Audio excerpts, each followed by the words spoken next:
ఆడవారు కూడా సభ్యత మరిచి అంబటి రాంబాబు గారిని, వారి తల్లి గారిని, వారి భార్య గారిని, వారి శ్రీమతిని పచ్చిగా వినలేని భాషతో తిడతంటే ఏం చేస్తారు? రాంబాబు కూడా మనిషే కదా, అంబటి రాంబాబు గారు మనిషే కదా.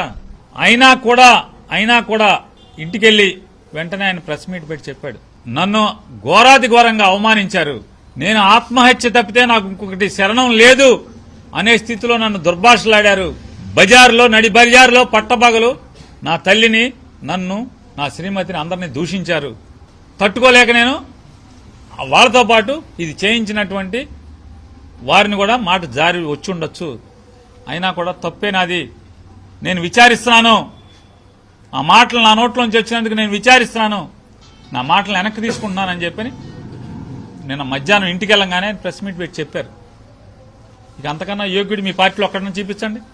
ఆ రకంగా అంత సంస్కారవంతంగా అది నా నోట్లోంచి తప్పు వచ్చింది, నేను వెనక్కి తీసుకుంటున్నాను, పొరపాటు నాది, ఆ మాట రాకూడదు, నన్ను ఎంత అవమానం చేసినా ఆ మాట రాకూడదు, నేను వెనక్కి తీసుకుంటున్నాను, ఎవరిని అలా మాట్లాడకూడదు అని చెప్పని పొరపాటు అయిందని చెప్పినోడి కన్నా ఆ రకంగా పశ్చాత్తాపడినటువంటి ఒక్క తెలుగుదేశం నాయకుడు, ఒక్క జనసేన నాయకుడిని చూపించండి మీరు.